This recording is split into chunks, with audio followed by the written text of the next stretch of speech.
We train you to be the best. And you must act like it. Ada was still staring at the big fan spinning on the ceiling when someone beside her laughed. Where's this one from? Another voice joined. She smells like petrol. Then someone else said, look at her slippers. Did she trek here? Laughter, loud. Sharp. Cruel. Ada looked around and realized they were talking about her. She touched her chest, confused. Was it the dress? The smell? Her small old bag. The words came back. She smells like petrol. They all laughed again. Later that night, she sat alone on the lower bunk bed. She couldn't sleep. Her uniform didn't fit. It was too big. Her pillow felt strange. The city noise didn't stop, and her heart was heavy. She remembered Uncle Deli's shed, the moonlight, the oily rag she used to tie around her waist, the small bench. She missed it. Here, everything looked perfect, but felt cold. She quietly whispered, God, if I made a mistake, please forgive me. The next morning, things got worse. The board instructor came in with a loud bell. Wake up. You have a test today. Everyone rushed up. Ada tied her uniform belt tighter. They marched to the workshop room. Big, bright, neat, but cold. In front of every boy was a different machine engine, pumps, compressors, motorbike engines, battery systems. Then the instructor shouted, you have 2 hours. Fix the fault in your station. No help. No noise. Go. Ada's hands began to shake. She had never seen some of the parts before. In her village, she fixed old cars. Mostly with spanners, ropes, screwdrivers, and pliers. Here, some machines made beeping sounds, buttons, tiny wires. Where do I start? She whispered. Then she remembered something the old woman in the village had told her. The gift is in your fingers. Trust them.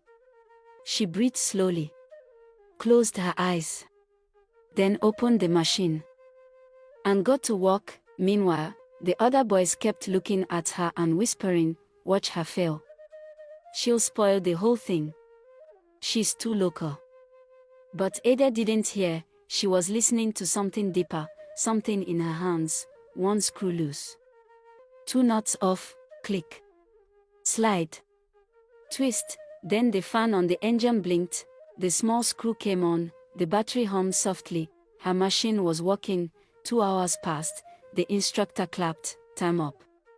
He walked around the hall, checking. Some machines were still dead. Others were wrongly connected. Then he reached Ada's. He looked down. Then up. Who did this? Ada raised her hand slowly. The man stared at her. This is the only one that's 100% correct. The whole class went quiet. Some boys' mouths opened. The instructor shook his head and smiled. Village girl, right? Ada nodded. The man said, well, this village girl just beat all of you. After that day, everything changed. Some boys who mocked her started asking questions. One of them said, please show me how you fixed that. Another one came with a biscuit and a Coke, trying to be friendly. The instructor even called her privately and said, you're special. Your hands were made for this. One weekend, she was allowed to visit home. When she reached the village, people rushed to see her. Engineer Ada. Welcome. Our hero. They clapped, touched her uniform, and danced around her. Her mother cried and hugged her tightly. Her father didn't talk much, but later that night, as Ada sat outside watching the stars, the man came and sat beside her. He didn't say sorry. He didn't say thank you. He just said, when you build your workshop, I'll come and sweep it every morning. And that was enough, but something else was coming. A news crew was heading to the village to do a full documentary about Ada. They wanted to show the world the girl who fixed a future with dirty hands. But someone else was also planning, someone who didn't like Ada's new fame, and that person was planning something. It started with whispers, little comments, side glances, and silence when Ada entered the room. At first, she thought it was nothing, but it wasn't. One boy in the class, Timmy, had been watching Ada for weeks. Timmy's father was rich. He had brought him to the center in a Prado Jeep. He had 5 overalls, 3 wristwatches, and wore perfume that smelled like foreign things. He was used to being the best, but since Ada came, everything changed. Ada's name was always on the board, the instructors clapped for her, they used her projects as examples, and when the news crew came to film a documentary about Ada, Timmy's jealousy exploded. Why is it always her? He asked. She's just a girl. She came from the village and now she's everybody's star. Just because of a small engine fixing. Nobody answered, but Timmy had made up his mind. I'll show them that she's not perfect. I'll bring her down. The next week, a big competition was announced, National Youth Skills Challenge. 1 student would represent the center in Lagos, the prize, full scholarship to university, and 5 million worth of tools, and national recognition on TV. Everyone wanted to go, but deep inside, they knew the name that would be picked, Ada, and yes. She was picked. The night before the trip, Ada stayed back in the workshop, packing her box. She cleaned her spanner. Packed everything she would need. Packed a small photo of her mother. She didn't know someone was hiding near the back door, watching, waiting. It was Timmy, and when everyone had gone to sleep, Timmy sneaked in, opened Ada's box, and quietly poured something inside her engine cleaner. The next day, they arrived in Lagos, big city. Bright lights. Different accents, the hall was full, judges in white coats. Other boys from different states.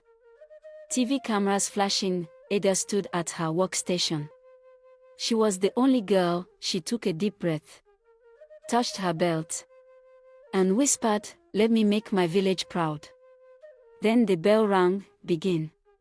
She opened the engine, touched the switch, poured in the cleaner, turned the ignition, then, boom, a small spark, sizzle. Smoke, and a burning smell. Everyone gasped. The judge shouted, "Stop. What is this?"